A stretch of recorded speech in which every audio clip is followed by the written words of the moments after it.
sekarang ini kami punya 6.000 personil yang kami siap untuk bersama Anda ke Indonesia.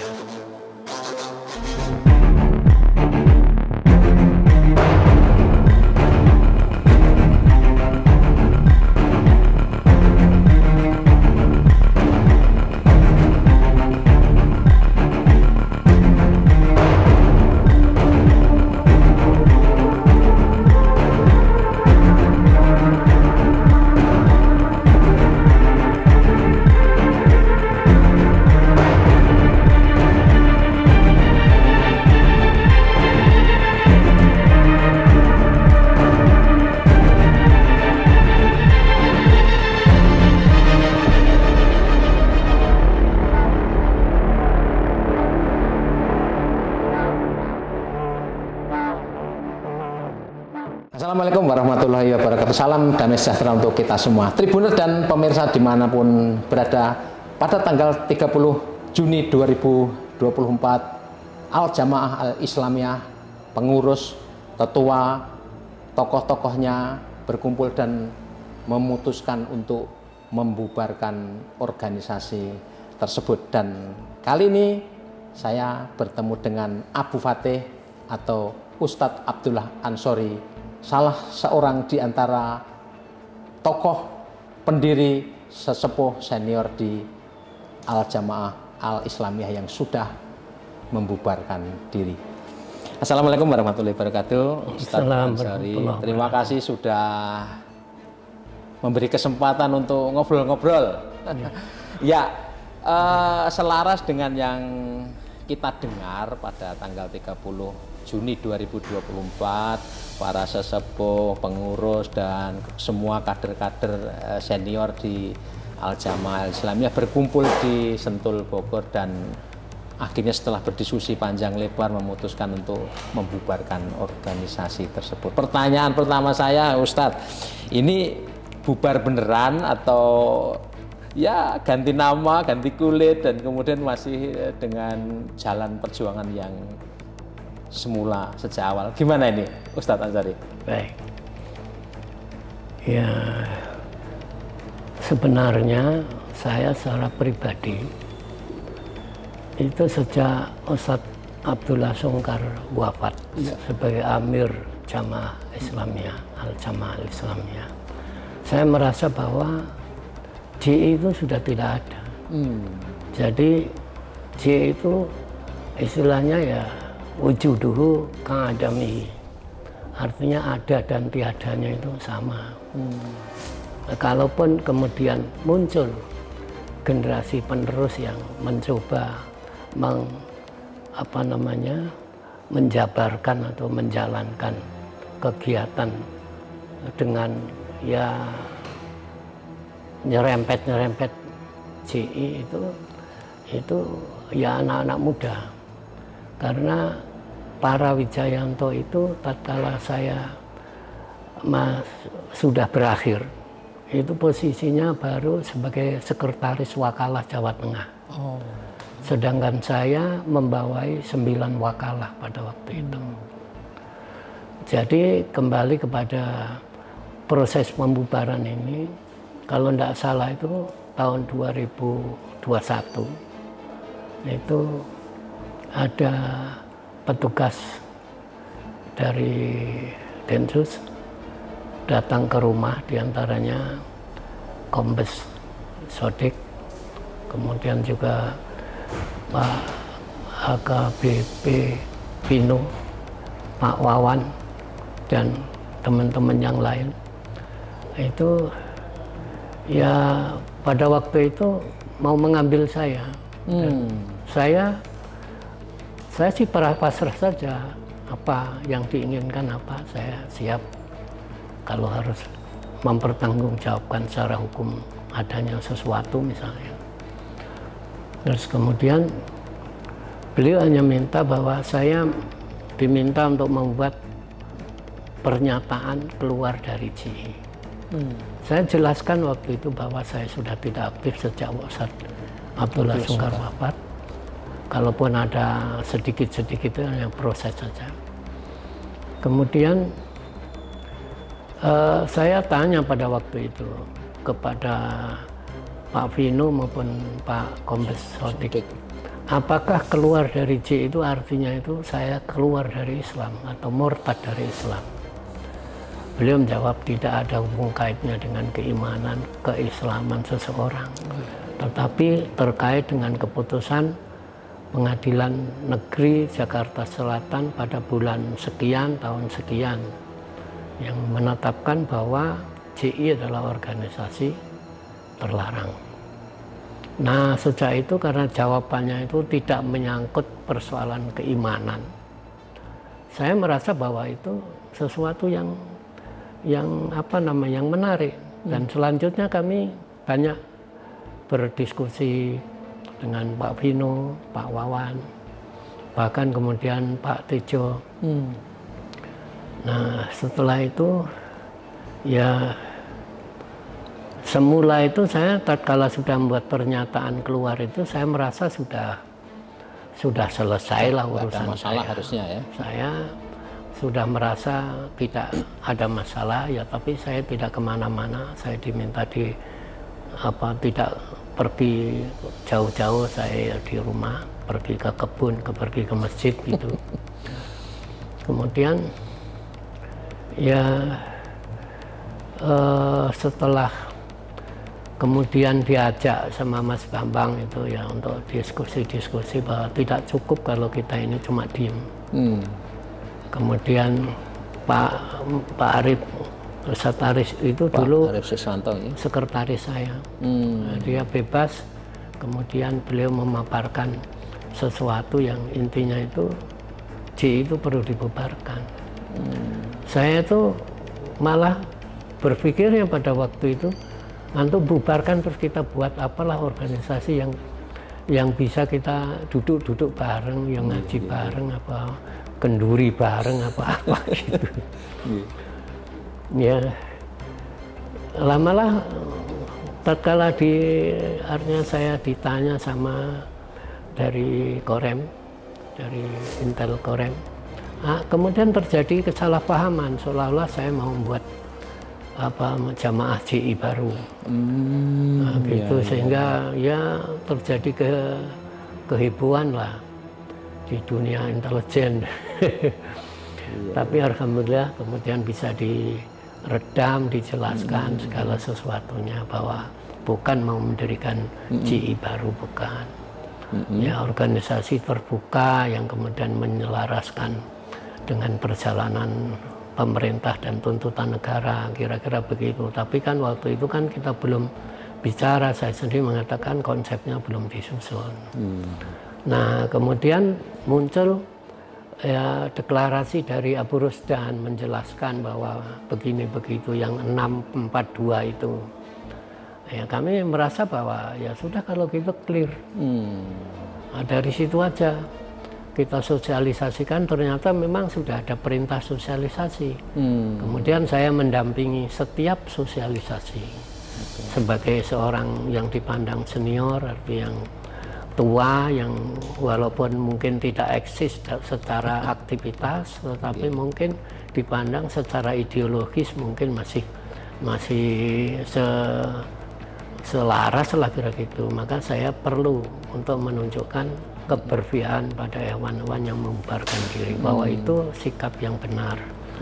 Karena tidak mempertimbangkan misalnya takut hukum atau takut pada Densus misalnya, tetapi dengan kesadaran, dengan bimbingan ilmu bahwa memang ternyata ruang secara syar'i, secara din tidak ada. Kalau kita membangun konflik dengan pemerintah Indonesia itu, karena pemerintah Indonesia itu representasi memimpin kaum muslimin.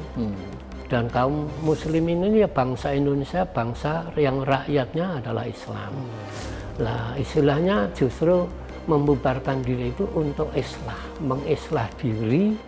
Ya banyak kalimat-kalimat dalam Al-Quran yang mengislah itu, misalnya la khairu fi katsirin min najwahum illa man amara bi shadaqatin aw ma'rufin aw islahin bainan nas. Atau jadi tidak ada, artinya kebaikan-kebaikan yang kesepakatan-kesepakatan yang tersembunyi, katakan gitu, itu tidak akan membawa kebaikan kecuali perintah untuk kebaikan, perintah untuk apa yang sodakoh, dan atau mengajak berislah. Maka apa yang dilakukan di Sentul Bogor itu merupakan khususnya adalah islah, mengislah diri dan mengislah, ya artinya betapapun pula sebagai bagian dari bangsa, bagian daripada negara ini, kita mengislah diri. Baik itu mengingat perjalanan kesejarahan dengan apa namanya peran ulama dan kemudian pertimbangan-pertimbangan revolusi dan proklamasi pada masa itu, sampai kemudian perjalanan panjang kita coba rekonstruksi, dan akhirnya memang sudahlah, bismillah, kita tawakal kepada Allah, kita terima apa yang dijelaskan Ustadz Abu Rusdan itu, kita pandang itu seperti momentum yang datang, memang seperti sudah dirindukan sama-sama, sama-sama dirindukan, sehingga tatkala kita atau kami melakukan sosialisasi mendampingi Mas Bambang Ustadz Arif itu mungkin sudah sekitar 15 kali.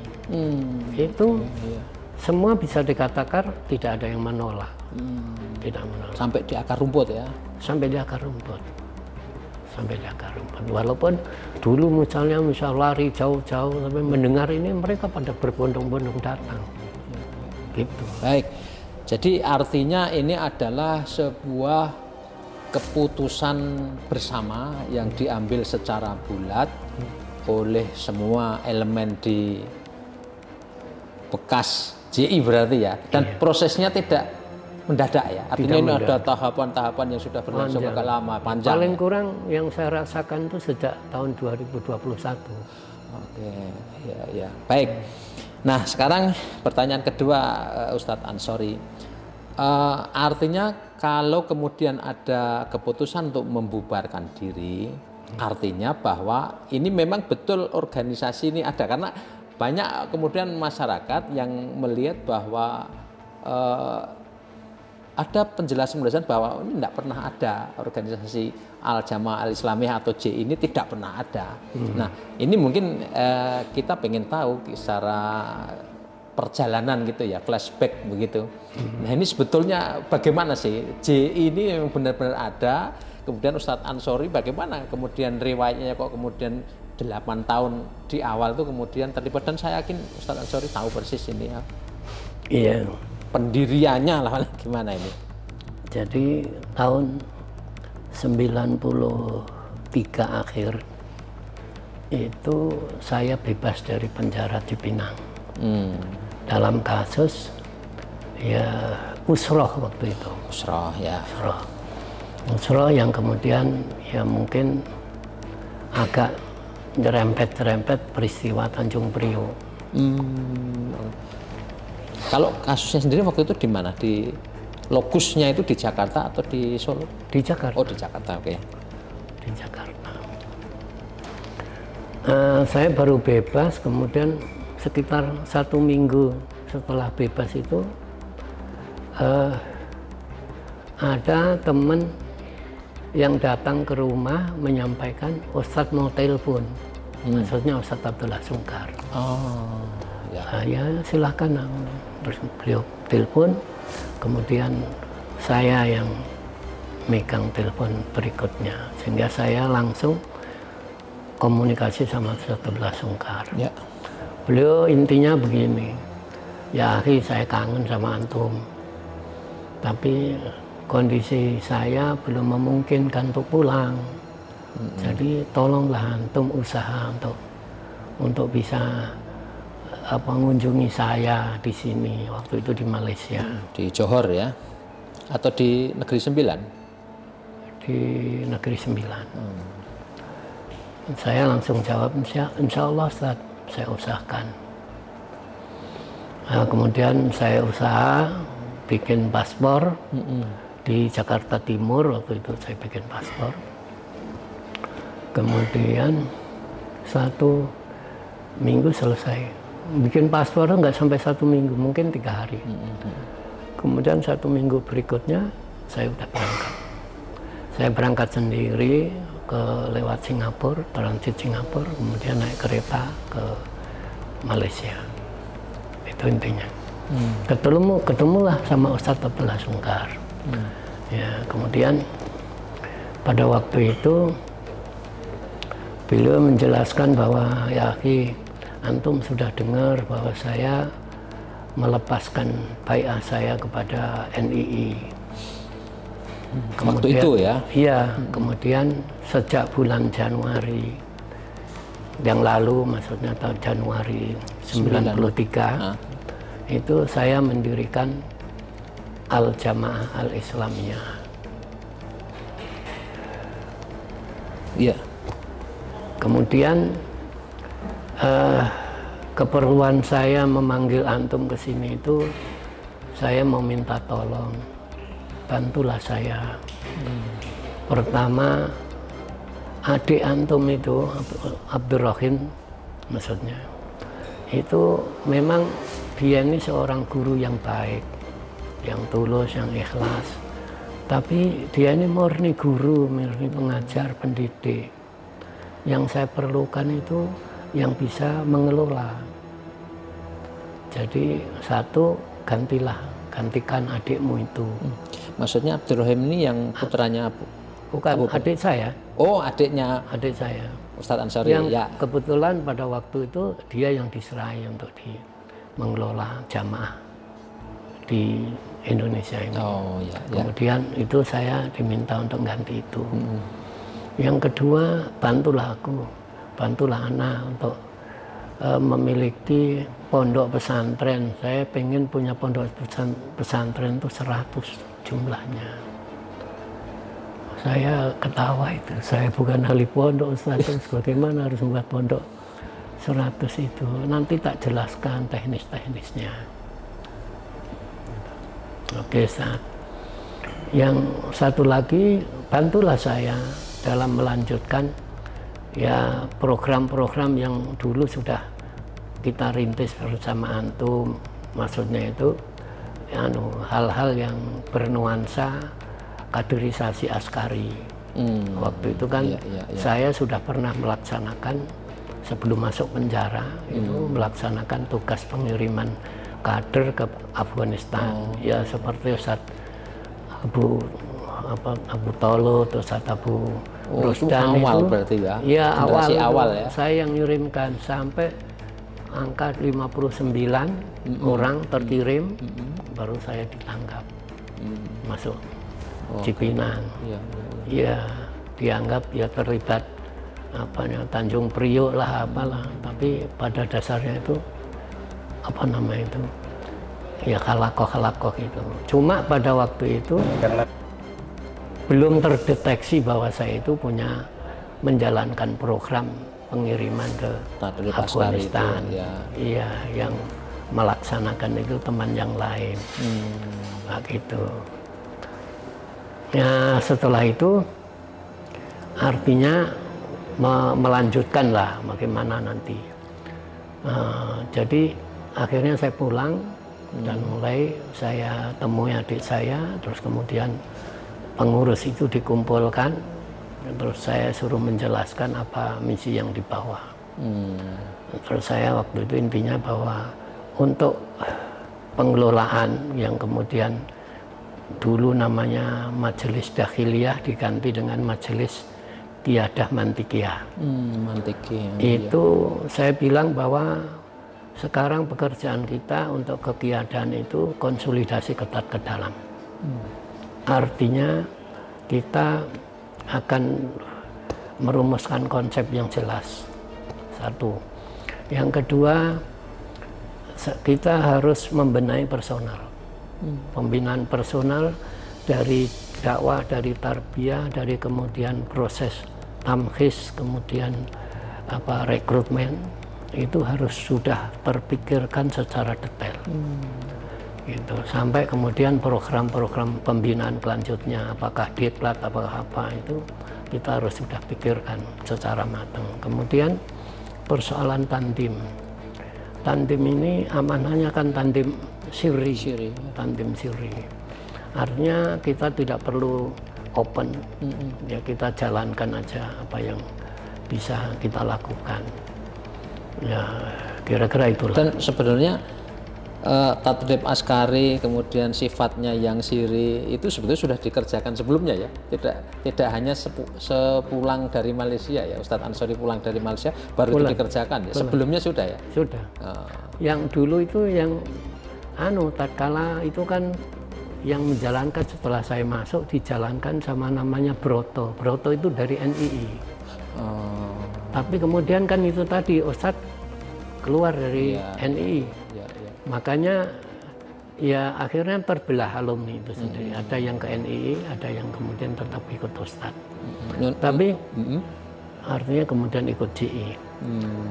Kemudian dalam perjalanan belum lama Akhi Broto meninggal. Terus saya sudah di luar ini, maka saya tidak mengurusi yang ke NII, saya mengurusi yang ke GI aja. Waktu itu kita merintis muaskar di Filipina. Oh, di Mindanao? Di Mindanao. Tetapi tahap awal itu kita tidak memanfaatkan fasilitas itu, tapi kita itu tawarkan kepada Mujahidin MILF yang dipimpin oleh Syekh Salamet Hasyim.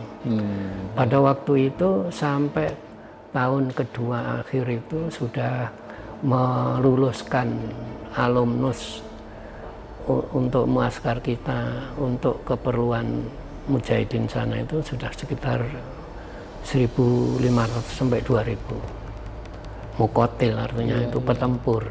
Iya, iya. Dan mereka tidak hanya orang Mindanao ya, ada yang dari Indonesia juga? Waktu awal belum. Oh. Terus kemudian waktu angkatan awal itu full dari Mindanao ya? Tahun pertama, tahun kedua itu tetap ke sana. Kami membenahi persoalan-persoalan ini, maka jadilah 9 wakalah tadi itu. Ya, Ustadz Ansori. Nah, ini kembali sedikit ke belakang ketika Ustadz ke Malaysia, diminta untuk ketemu dengan Ustadz Abdullah Sungkar di sana. Apakah ketika pertemuan itu kemudian juga dijelaskan ini loh, jamaah Islamiyah yang saya bangun ini strukturnya demikian, kemudian posisi-posisi ini ditempati oleh siapa-siapa dan seterusnya, apakah sampai mendetil begitu? Enggak. Pada waktu itu bisa dikatakan bahwa itu waktu saya aktif itu baru embrio. Embrio. Jadi yang di pusat itu ada 11 orang sebagai pencetus. Pusat itu maksudnya yang di... Ya, Ustadz Abdullah Sungkar itu. Saya tidak termasuk pencetus. Tapi saya menjadi pelaksana di wilayah yang disebut dengan Mantikoh Thaniyah itu. Mulai awal tahun kedua. Nah, jadi baru pada masa itu adalah yang sudah terekrut hewan-hewan alumni pondok itu kira-kira sekitar 2.000. Dari 2.000 itulah yang modalnya kemudian kami olah, kami sisir mana yang menjadi mu'alim, mana yang menjadi da'i, mana yang menjadi murabi, mana yang menjadi tamkis, pentamkis atau penseleksi. Dan pada masa itu juga pengiriman kader ke Mujahidin ke Afghanistan juga terus berlangsung atau bagaimana? Ke Afghanistan itu seingat saya sudah enggak. Oh, sudah enggak. Karena waktu itu sudah diputuskan. Kita tidak punya tempat.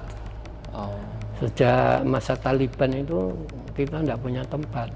Kita waktu di sana itu kan bersama Mujahidin 7 faksi itu. Syekh apa namanya, Profesor Robi Rasul saya, Profesor Robani, Profesor Yunus Kholis, terus apa ya Ahmad Shah Mas'ud. Ya, masa itu. Jadi tahun 93, 94 dan seterusnya itu sudah tidak ada program pengiriman ke Afghanistan ya? Nggak ada. Tapi saya masih agak silap-silap. Waktu itu masih memelihara hubungan. Saya masih menempatkan perwakilan. Tapi pengiriman sudah enggak. artinya komunikasi jaringan masih terpelihara. Dan kemudian apakah ada kontribusi atau peran atau apa ya keterlibatan mereka dalam pergerakan selanjutnya di kawasan Asia Tenggara dan Indonesia? Dalam perjalanannya saya itu masih silap apakah waktu itu kira-kira apa 97 apa 98. Tapi kalaupun 97 itu 97 akhir. Kalau 98 itu 98 awal. Itu memang saya dipanggil sama Ustadz ke Malaysia. Beliau mengatakan bahwa saya baru habis ziarah menemui Syekh Usamah bin Laden. Gitu.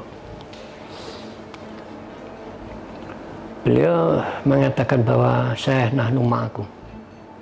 Saya bersama Anda saja. Biamwalina wa anfusina, dengan harta dan juga jiwa kami. Terus beliau, sekarang ini kami punya 6.000 personil yang kami siap untuk bersama Anda ke Indonesia.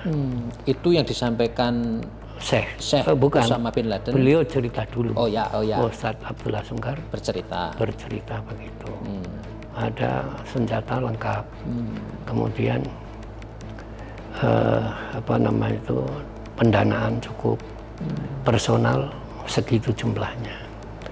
Kan pada waktu itu saya sudah dalam perjalanan itu mengembangkan itu jamaah itu kira-kira kalau 6.000 sudah ada. Karena waktu itu di Solo ini pada awalnya ada sekitar 1.000 ya. Tapi kita sudah punya binaan yang belum kita iltizamkan, artinya kita belum ambil bai'ahnya itu sudah sekitar 10.000. Jadi berkembang pesat ini.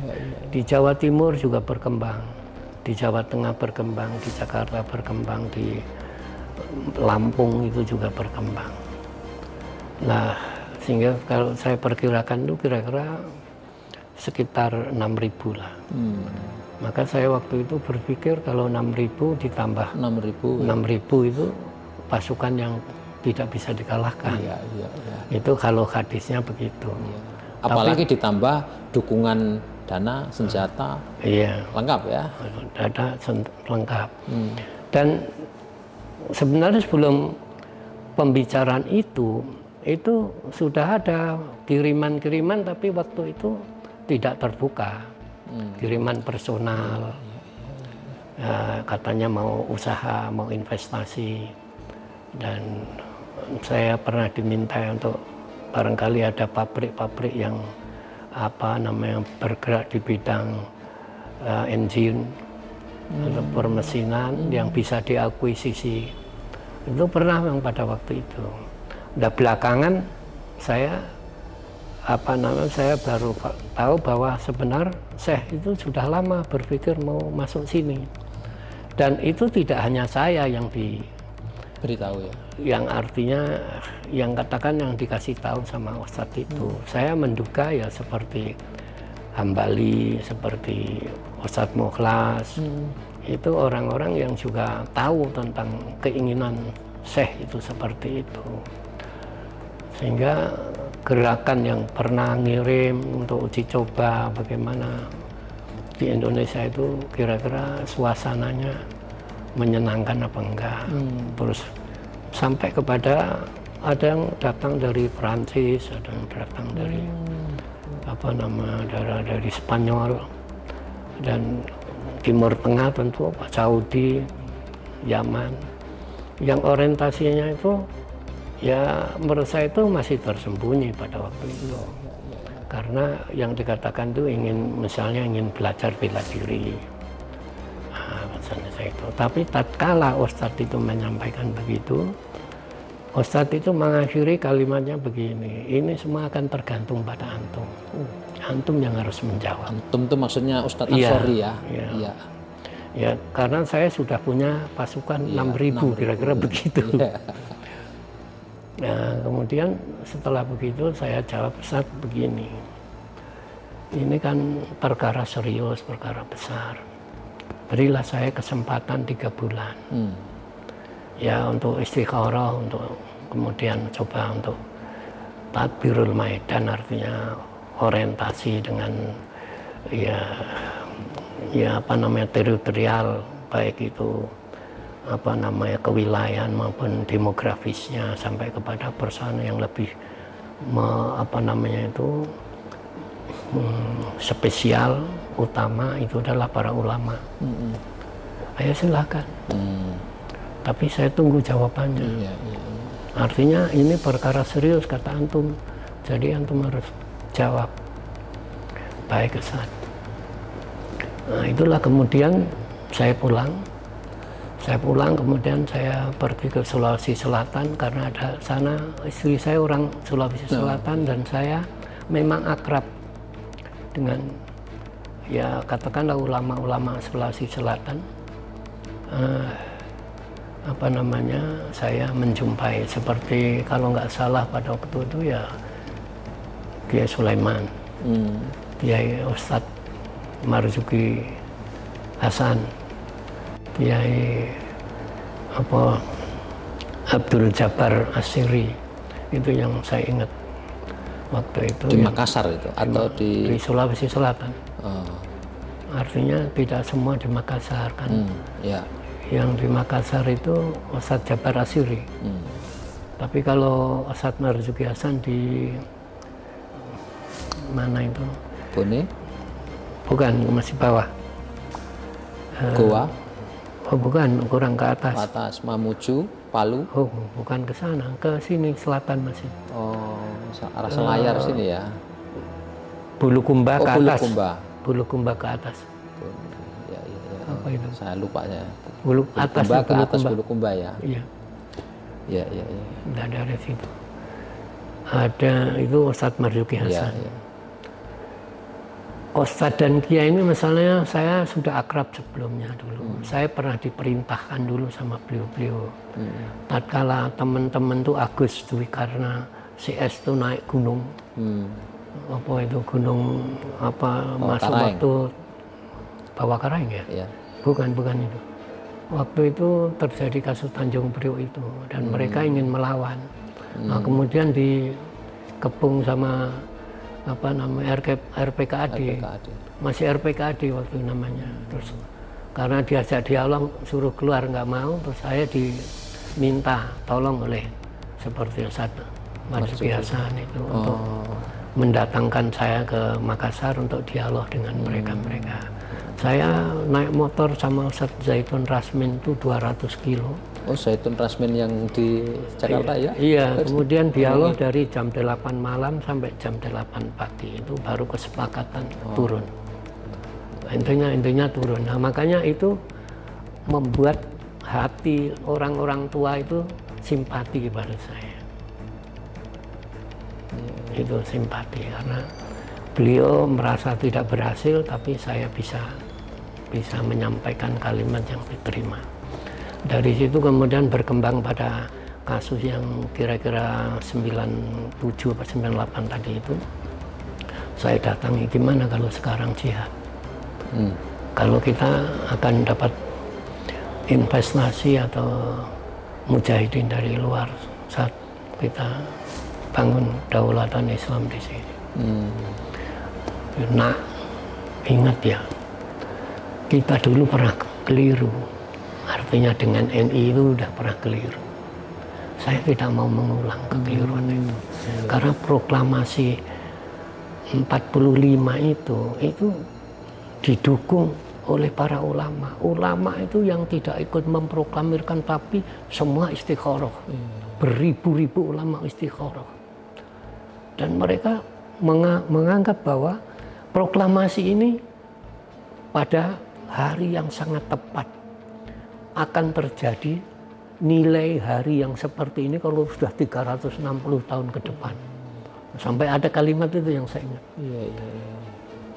Jadi disampaikan tetua yang dihormati di Makassar, di Sulawesi Selatan ya? Oh iya. Terus? Kemudian setelah ke sana ternyata memang kesimpulannya tidak ada. Kemudian saya tidak ada kesempatan gitu ya? Nggak ada peluang, tidak peluang. memberi ruang. Okay. Terus saya ke Jawa.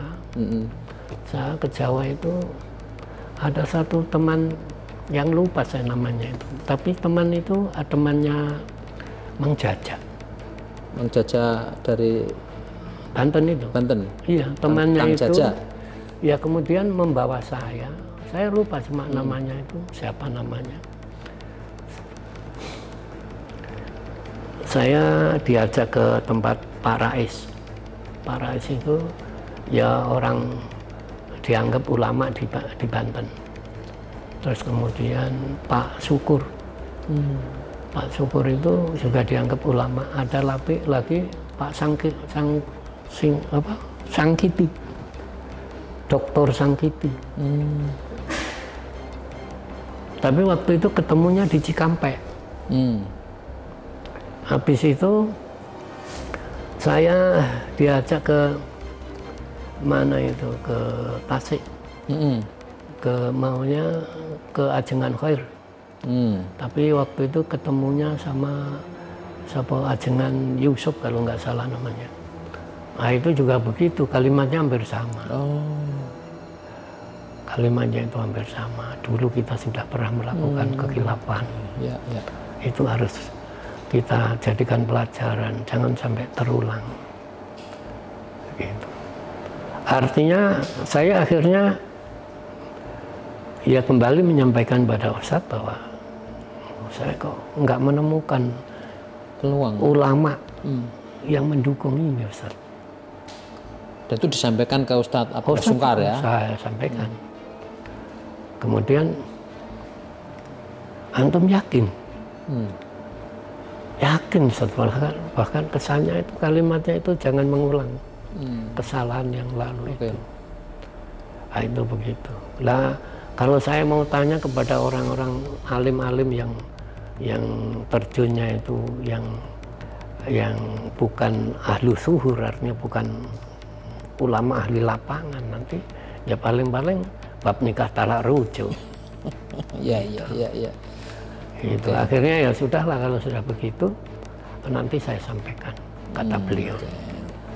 Sejak kata disampaikan itu saya merasa orang-orang yang dulu keliweran, katakanlah keliweran, kalau bahasa saya itu keliweran, yang dari Yaman, yang dari Saudi, yang itu dari Prancis, dari Spanyol kayak gitu, sudah ditarik, langsung ditarik, kelihatannya begitu. Kecuali satu yang ketangkap, Umar Al-Faruq. Umar Al-Faruq, ya, orang Irak ini ya. Itu ketangkap ya. Artinya pada waktu proses penjajakan itu, apa yang diminta oleh Syekh Osama bin Laden kepada Ustadz Abdullah Sungkar dan kemudian diminta ke Ustadz Ansori itu sebetulnya di saat bersamaan secara diam-diam sudah ada yang masuk ke sini ya? Sudah penelitian. Bahkan kesimpulannya yaitu mereka itu bilang bahwa Indonesia itu artinya medannya itu sangat eksotis untuk jihad, karena di mana-mana kita untuk survival itu sangat memungkinkan ikannya, terus tumbuh-tumbuhan katakanlah di ladang itu sangat eksotis. Luar biasa ya. Baik, kemudian sesudah itu reaksi Ustadz Abdullah Sungkar bagaimana setelah mendengar jawaban dari Ustadz Ansori ini? Reaksinya dan kemudian berikutnya apa yang terjadi itu? Ya, saya melihat beliau seperti biasa-biasa saja. Karena memang beliau itu selalu mengingatkan, saya itu hanya seorang dai. Saya itu kurang paham persoalan-persoalan jihad. Jadi saya mengandalkan jihad itu ya antum-antum itu. Terutama yang sudah lulusan Afwan itu, Ustadz Abu Rusdan, Ustadz Rehan, ya begitu. Jadi tatkala sudah saya sampaikan begitu ya beliau terkesan ya biasa-biasa saja. Biasa saja ya. Wong begitu ya, cuma kan begini, itu kan ada tatkala begitu itu kan terus kemudian ada istilahnya ada semacam provokasi kepada Ustadz. kepada Ustadz itu ada semacam provokasi, yaitu bahwa Abu Fatih itu orang yang tidak memiliki kapabilitas lah kalau untuk urusan jihad. Dan akhirnya didorong saya suruh belajar jihad ke Filipina. Tapi terutama harus bertanya, harus ketemu konsultasi sama Syekh Salamet Hasyim. Maka berangkatlah saya. Ya termasuk Pak Arif juga itu. Berangkat ke sana. Ke Mindanao ya? Iya. Ya di sana ya kita bertanya lama ada firo'ika ya Syekh anil jihad di Indonesia. Wah, amat jihad di Indonesia muskil jiddan. Muskil ya, mustahil Muskil ya. jihad. Karena ya apa namanya? Pemerintahnya orang-orang Islam. Ro'iyah umum orang Islam. Terus malah justru dapatnya begitu ya. Persoalannya kan antum itu kan hanya persoalan syariat Islam dalam arti hukum positif itu belum berlaku. Nah, dalam urusan itu apa ndak bisa dengan pembahasan dengan politik lah, bukan dengan penumpahan darah. Nah, itu yang kemudian pulang dari sana itu pada istilahnya itu pada loyo. Karena mendapatkan penjelasan dari apa namanya Ustaz Slamet. Iya, sama saya itu. Begitu ya. Iya. Nah ini sedikit lagi, itu provokasi itu datang dari internal atau dari luar ya? Tadi ya awalnya kan dari internal, ya seperti Hambali. Oh, ya, gitu, seperti Mukhlas. Oh, nah, tapi kemudian setelah pulang sana saya laporkan, dah Syekh Salamet Hasyim saja begitu. Begitu ya. Iya. Lah itulah barangkali saya menafsirkan sendiri. Ya. Barangkali seperti Ustadz Mukhlas, Hambali itu memang ada gergetannya. Oke, baik. Sekarang itu walau alam, tapi ini tafsir saya ya. sendiri yang ini. Oke, baik. Nah, sekarang kita melihat perjalanan dan realitas yang terjadi. Ya katakanlah mungkin tidak terlalu jauh ke belakang, mungkin tahun 99, tahun 2000-an dan seterusnya, itu kan kemudian muncul peristiwa-peristiwa yang selanjutnya akan diidentikan dengan Jamaah Islamiyah. Apa yang terjadi di Kedutaan Besar Filipina, malam Natal tahun 2000 dan seterusnya, ini kan dilakukan oleh orang-orang yang kemudian setelah terungkap ini adalah yang dilakukan oleh orang-orang yang identik dengan Jamaah Islamiyah. Nah, di sisi lain tadi ada apa ya istilahnya temuan-temuan secara internal terutama dari Ustadz Ansori bahwa ini memang tidak memungkinkan dilakukan jihad di Indonesia dengan jalan kekerasan. Nah ini bagaimana? Setidaknya sampai 2001 ya, ketika Ustadz Ansori setelah itu tidak aktif lagi di Jamaah Islamiyah, ini apa yang sebetulnya terjadi itu? Karena Ustadz Abdullah Sungkar kan pulang ke Indonesia tahun 99 dan beliau kemudian wafat tak lama setelah itu. Nah ini apa yang kemudian terjadi di tubuh Jamaah Islamiyah ini? Jadi begini, ya saya tidak bisa memungkiri bahwa ada keterlibatan anggota GI di dalam apa namanya peristiwa bombing itu. Tapi pertama, saya tidak bisa menjelaskan secara detail karena terjadinya bombing itu saya sudah tidak aktif. Terus yang kedua, artinya menurut keyakinan saya itu tidak ada itu unsur yang disahkan oleh Qiyadah. Oleh kepemimpinan C itu nggak ada. Ya inisiatif sebagaimana terbuka di apa namanya di pengadilan. Nah, cuma artinya ini inisiatif perseorangan begitu kira-kira? Iya, inisiatif perseorangan dari anggota CI. Cuma begini ya, sisi lain itu kami merasa bahwa ibarat orang yang lahir dan kemudian tumbuh berkembang. CI itu masih sangat muda belia, dalam usia yang mungkin sekitar 10 tahun sudah dibebani dengan beban yang apa namanya overload, sangat berat. Artinya kami baru tamkis personal, kemudian membina personal untuk pemantapan, kemudian mengembangkan tandim atau keorganisasian itu kan masih sangat ringkih. Kalau 10 tahun itu. Tiba-tiba waktu itu terus terjadi krisis. Krisis di Indonesia, krisis moneter, krisis kepemimpinan, ekonomi, terus kepemimpinan atau politik.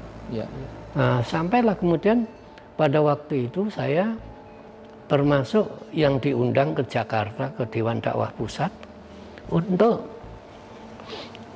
menerima tamu dari Ambon, yaitu Pak Brigjen Rustam Kastor. Iya, Rustam Kastor. Rustam Kastor, ingat saya waktu itu beliau mengenalkan sebagai Danrem Ambon. Kemudian beliau menyatakan bahwa pembantaian kaum muslimin di Ambon dan Indonesia Timur itu sudah berjalan 1 tahun. Kami karena kondisi ekonomi, kondisi politik seperti ini, pemerintah tidak mampu menggerakkan alat-alat negara karena tidak ada keuangan. Maka kalau kaum muslimin tidak tergerak untuk menolong saudaranya, itu ada 2 hal yang harus diingat. Mungkin kaum muslimin di Indonesia Timur akan habis. Yang 2, lahirnya RMS akan benar-benar terjadi. Dan itu akan merugikan bukan hanya kaum muslimin, juga bangsa Indonesia. Maka tolonglah dipikirkan matang-matang. Nah, dari situ itulah kemudian lahir namanya, waktu itu kan dari sini termasuk Aep Saifuddin, wakilnya Ja'far Umar Tholib, sama satu lagi lupa Laskar saya namanya. Jihad Laskar Jihad. Laskar Jihad. Terus kami kemudian membuat Laskar Mujahidin. Laskar Mujahidin yang kami bentuk ini sebenarnya ya pertama kali untuk memenuhi permintaan dari Pak Rustam Kastor selaku Danrem itu. Kemudian kami pun berpikir tidak terlalu jauh-jauh, ya intinya itu bagaimana mendampingi kaum muslimin ada di sana, baik dalam urusan krisis korban kekerasan misalnya, kemudian juga artinya pemenuhan kebutuhan. Kami pernah bawa kurma itu sampai 4 kontainer untuk dibagikan kaum muslimin. Kemudian artinya kami berpikir kirim ke sana. Tapi baru 4 bulan itu Pak Wiranto selaku Panglima itu mendeklarasikan darurat sipil. Dan semua yang pendatang harus pulang. Nah, dari sana kami putuskan pulang. Pulang. Tetapi kami tidak menutup mata bahwa ada realita bahwa di antara teman-teman itu ada yang tidak mau. Karena merasa bahwa belum ada gerakan apapun dalam kerangka darurat sipil ini untuk bisa melindungi kaum muslimin. Ya akhirnya begitulah, artinya kami Qiyadah juga tidak bisa memaksa. Kemudian yang anggota yang masih juga belum penuh pemahamannya juga tidak bisa Baik Ustadz, ini artinya yang pengiriman ke Ambon ini, kalau ini betul-betul organisasi yang menimbang kemudian memutuskan untuk mengirim ya. Ya, kalau artinya yang ini on the track betul 4 bulan. Ya, oke. Nah, kalau yang bombing tadi, ini sekali lagi kembali bahwa ini adalah inisiatif individu. Iya. Kader-kader Jamaah Islamiyah, begitu kira-kira ya? Kira-kira begitu. Baik. Satu contoh begini. Suatu ketika saya itu ke Jakarta, berangkat naik bis malam. Sampai di Jakarta itu kan ya subuh. Subuh-subuh itu saya langsung ke kantor yayasan, karena pada hari itu saya bersepakat sama Pak Kiai itu ya, kemudian dia itu adalah Qaid Wakalah di Jakarta dan ketua yayasan untuk menerima wakaf 6 hektar waktu itu di Cianjur. Nah, saya itu datang dalam kerangka itu. Tiba-tiba rumah itu dikepung tentara, polisi. Saya nggak kan bingung, terus kemudian yang nemui saya itu Pak RT. Pak RT itu nggak cerita apa-apa, Ustaz, Bapak dari mana? Nah, saya bilang ya saya tunjukkan KTP saya. Kok pagi-pagi sekali sudah sampai sini? saya ini nunggu Pak Kiai mau menerima hibah wakaf di Cianjur pagi ini, maka kami berangkat habis subuh ini rencananya. Enggak tahu banyak. Terus tatkala saya ke belakang itu sama office boy kantor yayasan itu BBC, ada yang terluka. Kenapa? Dia melakukan pengeboman. Siapa? Kaget kan saya. Terus udah dilaporkan sama Pak RT. Sudah tapi orangnya lari tadi di sini, dia tidur. Siapa? Ini teman-teman dari Keramat Raya. Siapa? Solahuddin apa? Solahuddin. Lari ke situ, tapi kemudian lari lagi. Lari lagi. Cuma dikejar sama polisi, sama tentara tadi itu. Kan ketahuan masuk ke situnya. Oh iya. Nah itu kan artinya menjadi surprise bagi saya. Kan saya terkejut. Tidak tahu apa-apa. Tidak tahu apa-apa, kok ada begitu. Kemudian kan sesudah itu tentu aku mencari tahu. Iya. Apa yang sebenarnya apa? Jadi ya. Itu. Oke. Baik. Nah kemudian ini yang bagian terakhir Ustadz Ansori, karena tadi sudah dijelaskan kilas balik serta kemudian bagaimana duduk perkaranya, ya rentetan aksi kekerasan yang dilakukan oleh kader-kader JI sudah clear lah ya. Berikutnya lagi, nah ini setelah keputusan bersama di Sentul ya, bahwa JI ini membubarkan diri. Selanjutnya ini apa? Ini bagian terakhir, saya kira ini penjelasan yang mungkin paling penting sebetulnya. Mau kemana kemudian orang-orang yang tadinya ada di dalam JI, dan bagaimana kemudian posisinya di tengah masyarakat serta bangsa dan negara Indonesia. Iya. Ya kalau kami itu prinsipnya begini. Kita berjamaah itu kan niatnya kan ibadah. Kemudian di dalam ibadah itu juga ada batasan-batasannya. Ada yang sudah kita sadari bahwa kalaupun misalnya seperti jihad itu kita memang kuat, itu kemungkinan terjadinya kedoliman itu tetap ada, apalagi kalau kita lemah. Nah, itu satu. Oleh karena itu setelah kita membubarkan diri ini, ya kita berpikirnya ya semacam melakukan pendampingan.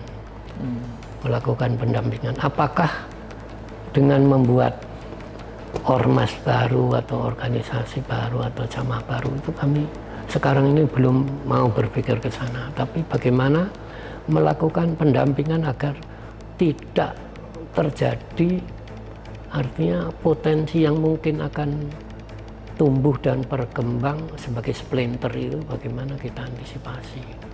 Dan itu akan merugikan semua pihak. Semua pihak. Artinya percuma kita membuat declare membubarkan diri kalau kemudian ada splinter. Juga akan merugikan dirinya, juga akan merugikan negara. Kira-kira begitu. Ini ya kira-kira yang terpikir sekarang itu pendampingan. Maka kemarin saya usulkan agar sosialisasi itu dipercepat, karena yang kita khawatirkan itu justru yang belum memperoleh sentuhan dengan sosialisasi. Kalau sudah sosialisasi itu kita selama ini pengalaman kok begitu lancar, mereka bisa qabul. Jamaah ini ya qabul islah, qabul tahyir, siap terbuka untuk perubahan, terbuka untuk perbaikan, itu kita segera lakukan betul, dan kita berharap teman-teman menyadari hal itu. Apalagi kalau setback dengan sejarah masa lalu, dengan peran para ulama, dan kalau kemudian kita juga melihat ke depan dan juga berbagai pengalaman itu, saya kira ya islah ini akan baik bagi kami bersama khususnya, dan juga bangsa Indonesia pada umumnya. Mungkin kaum muslimin secara umum. Nah, ini mungkin closing statement ya, atau penutup lah, nanti mungkin disampaikan Ustadz Ansori langsung ke kamera di belakang saya. apa pesan untuk masyarakat banyak atau publik terkait dengan perkembangan yang tentu saja ini bersejarah buat bangsa Indonesia? Silahkan. Bismillahirrahmanirrahim. Alhamdulillahirrahmanirrahim. Wabihi nasta'inu ala umuri dunya waddin. Wassalatu wassalamu ala asyrafil anbiya wal mursalin wa ala alihi wa ashabihi wa man tabi'ahum bi ihsan ila yaumiddin. Kepada kaum muslimin secara umum dan kepada rakyat Indonesia dan juga kaum muslimin tidak hanya di Indonesia, di luar Indonesia, apa yang kami lakukan ini sudah kami pikirkan secara matang-matang, dari tinjauan ilmu, dari tinjauan kemanfaatan atau kemaslahatan, juga kami tinjauan dalam nilai-nilai yang ukhrawi atau orientasi akhirat. Ini langkah yang merupakan langkah islah yang insya Allah akan selaras dengan nilai-nilai ajaran Islam. Oleh karena itu, apa yang telah pernah terjadi yang mengatasnamakan JI yang pada dasarnya bukan kebijaksanaan keorganisasian, ya itu kami tidak bisa nutup mata, tapi kalau boleh kami mohon ya kami dimaafkan karena kelemahan kami untuk tidak mampu mengelola secara ideal yang kemudian merugikan bangsa dan mungkin negara dan atau bahkan masyarakat dunia secara umum. Wallahu a'lam bishawab. Aku qouli hadza wa astaghfirullahaladzim li wa lakum wa li sairil mu'min wal muslimin innahu huwal ghafurur rahim. Assalamualaikum warahmatullahi wabarakatuh. Download Tribun X sekarang. Menghadirkan lokal menjadi Indonesia.